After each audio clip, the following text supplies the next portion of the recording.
My friend and I decided to go shooting at a new location, and also he's gonna get a chance to test out his new Jeep, so we're driving towards the ocean.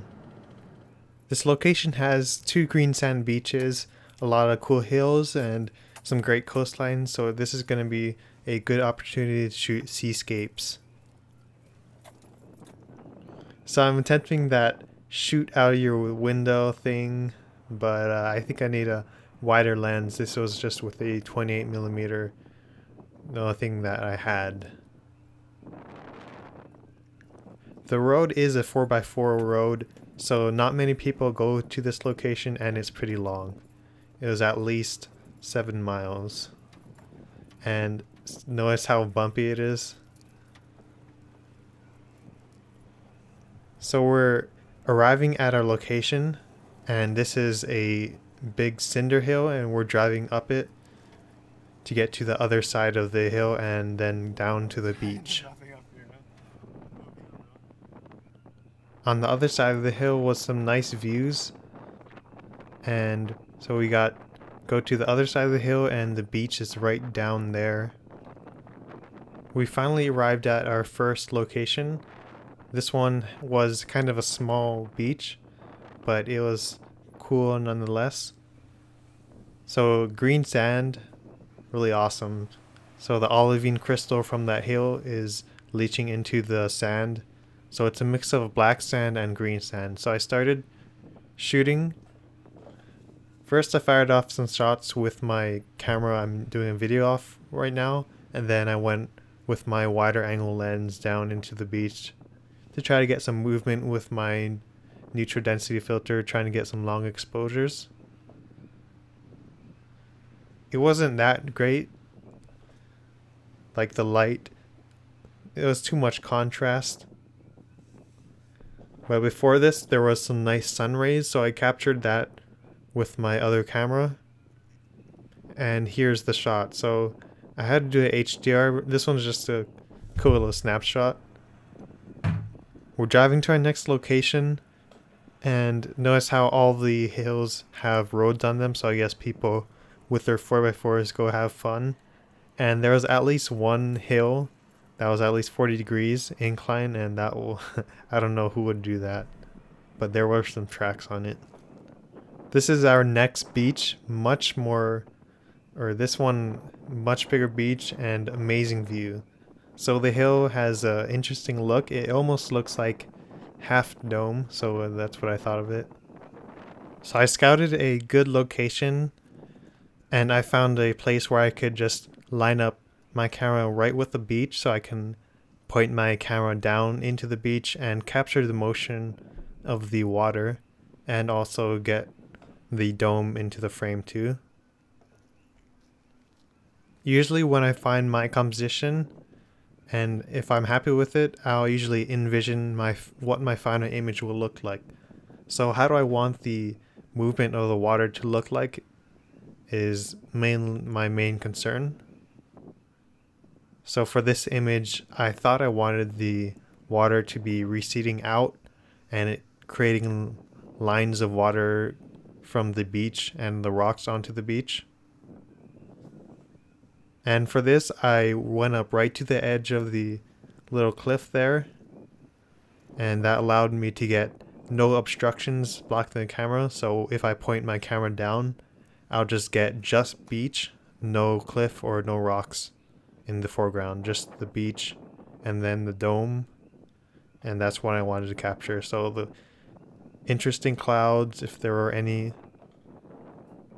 I started a quick 2-second interval time lapse on my camera so I can get some shots of me on the hill. So I'm trying to quickly get up to the top of the hill trying to run there. And I wanted to climb up the hill and get some shots with me on it so I can add it into one of my shots to add a nice sense of scale. I'm struggling to climb the hill in my slippers. It's pretty steep, more steep than I expected, and my feet are sinking into the ground. It's just loose rocks and cinder. There was actually a nicer route It's a little bit longer, but once I got up to the hill, that's when I was able to see it. So where you can actually drive almost to the top of it. So the other side of that hill is a lot less steep. The top of the hill had some beautiful views. I could see South Point, and I start a time lapse of the windmills over there.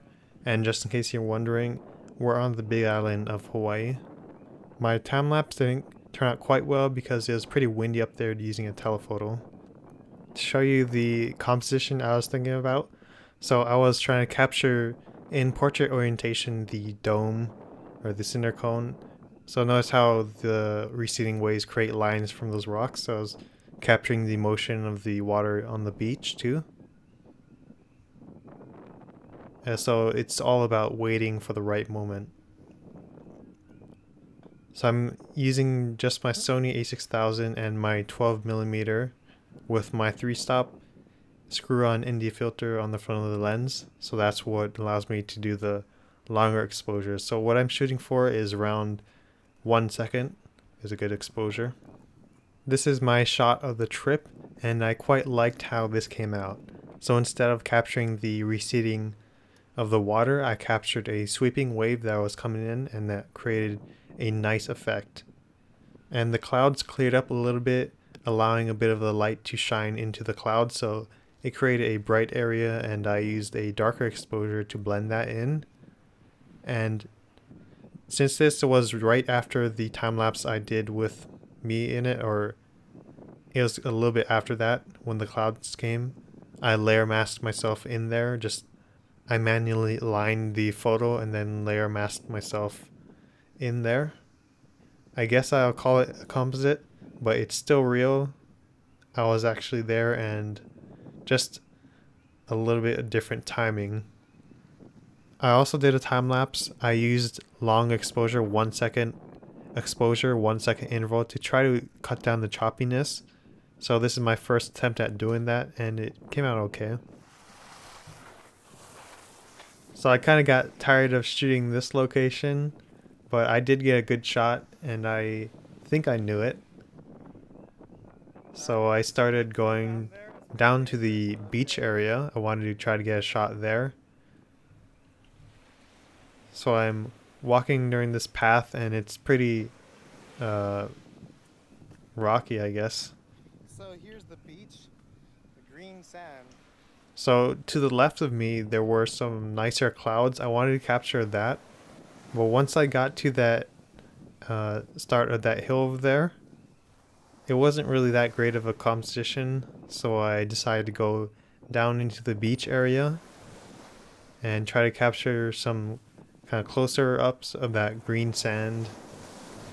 And this beach is pretty cool, and it was amazing being the only one on the beach.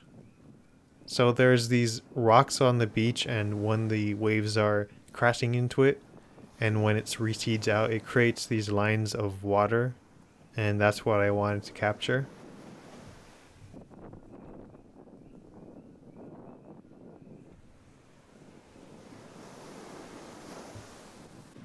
One of the problems I had shooting at this sandy beach is trying to get a sharp shot when the waves are pushing my tripod legs all around. So one way to try to combat this is to push the legs into the sand. But there were some waves over here, or some kind of rough waves. Not too bad though, but I did have to lift up my tripod a couple of times, and I didn't really have a good chance to push my tripod into the sand because I was still trying to find a good composition. But I did get a few sharp shots, and it worked out. And I didn't expect much out of this because the clouds were lower in the horizon, but I just wanted to capture it just for myself because it's a really cool location, and I'd like to come back here and do the same shot again when I have better conditions. Here's that shot I took at the beach. So I'm trying to get the hill in the shot and also some of the lines. So next time I'm probably going to change up the composition a little bit. And it turned out not too bad, but it was after sunrise or sunset, and pretty much no clouds, so it wasn't much to capture. This is the time lapse at the top of the hill, and it came out weird. There was some flicker of the white balance and motion blur. But if you enjoyed this video, please give it a thumbs up and consider subscribing. And thanks for watching.